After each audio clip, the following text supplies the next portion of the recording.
नमस्कार विद्वान साथियों। आइए आज हम बात करते हैं भारत में जो राष्ट्रपति पद है वो कैसे आया। तो देखिए, सबसे पहले बात करें भारतीय संविधान के भाग 5 में अनुच्छेद 52 से लेकर 78 तक संघ की सरकार के बारे में, संघीय सरकार या गवर्नमेंट के बारे में बात हुई, यूनियन गवर्नमेंट के बारे में बात हुई है। तो आप सबसे पहले ये जाने कि यूनियन गवर्नमेंट में आता कौन है, संघ सरकार में कौन कौन आता है। तो याद रखिएगा, राष्ट्रपति, उपराष्ट्रपति, प्रधानमंत्री, मंत्रिपरिषद और महान्यायवादी को यूनियन गवर्नमेंट के अंदर शामिल किया गया है। अब बात करते हैं कि भारत ने किस प्रकार की जो शासन व्यवस्था है उसको अपना रखा है। देखिए, जब भारतीय संविधान सभा संविधान का निर्माण कर रही थी तो उसके सामने बहुत सारे देशों के उदाहरण थे, जैसे ब्रिटेन था, स्विट्जरलैंड था, अमेरिका था। लेकिन भारतीयों ने क्या किया, भारतीयों ने पार्लियामेंट्री सिस्टम को अपनाया, जो ब्रिटेन की जो सरकार है उसको देखते हुए उन्होंने इसको अधिग्रहण किया है। उसको याद रखना, हूबहू कॉपी नहीं हुई है, वहां पर परिष्कृत रूप लिया गया है, उसका संशोधित रूप लिया गया है। ठीक है। अब देखिए, आपने जैसा कि देखा कि भारत ने पार्लियामेंट्री सिस्टम अपनाया है, और पार्लियामेंट्री सिस्टम में आप देखेंगे कि प्रधानमंत्री और उसका मंत्रिपरिषद है वो सबसे ज्यादा पावरफुल होगा।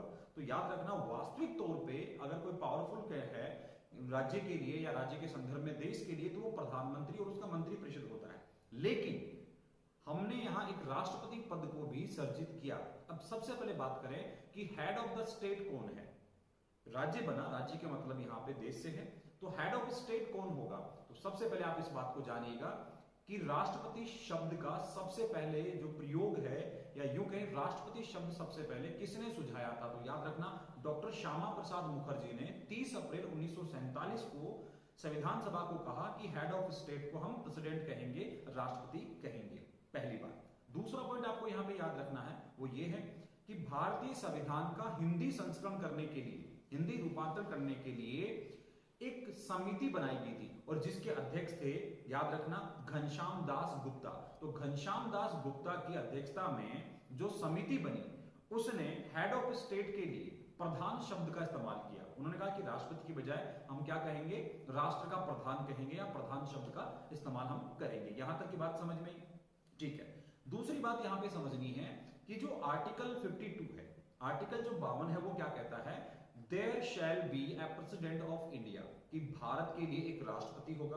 और आर्टिकल 52 की सबसे खूबसूरत बात यह है कि भारतीय संविधान का यह सबसे छोटा अनुच्छेद है, लेकिन यह महत्वपूर्ण अनुच्छेदों में शामिल किया जाता है। मैं उम्मीद करता हूं यहां तक की बात आपको समझ में आई होगी। इसके बाद में हम आगे बात करें कि केटी शाह, याद रखना, केटी शाह ने राष्ट्रपति शब्द के स्थान पर कहा कि आप इसे चीफ एजुकेटिव कहिए। क्या कहिए? चीफ एजुकेटिव, मतलब संघ सरकार की कार्यपालिका का प्रमुख कहिए, या state of head of the state कहिए, राज्य का प्रमुख कहिए। तो ये बात आपको समझ में आनी चाहिए। पहली बात क्या समझिए, संविधान का भाग 5 अनुच्छेद 52 से लेकर 78 तक बात करता है किसके बारे में, संघ सरकार के बारे में। संघ सरकार में कौन कौन शामिल होता है, तो आपका जवाब होगा राष्ट्रपति, उपराष्ट्रपति, प्रधानमंत्री, मंत्रिपरिषद और महान्यायवादी। आर्टिकल 52 क्या कहता है? आर्टिकल 52 कहता है कि भारत का एक राष्ट्रपति होगा। याद रखना, संविधान का सबसे छोटा आर्टिकल कौन है? आर्टिकल 52 है। यह बात क्लियर हुई। राष्ट्रपति शब्द जो आज हम यूज कर रहे हैं कि हेड ऑफ स्टेट राष्ट्रपति होगा, यह बात सबसे पहले किसने की? तो आपका जवाब क्या होना चाहिए? डॉक्टर, याद रखना, श्यामा प्रसाद मुखर्जी। डॉक्टर श्यामा प्रसाद मुखर्जी ने 30 अप्रैल 1947 को कहा। उसके बाद में प्रधान शब्द हो राष्ट्रपति के स्थान पर, तो यह बात किसने कही? तो याद रखना, घनश्याम दास गुप्ता की अध्यक्षता में हिंदी संस्करण की जो समिति बनी थी, उसने प्रधान शब्द के लिए इस्तेमाल किया। और केटी शाह ने कहा कि राष्ट्रपति के बजाय हमें इसे कार्यपालिका का प्रमुख, मतलब चीफ एजुकेटिव कहें, या हेड ऑफ द स्टेट कहें। Thank you, thanks a lot, धन्यवाद।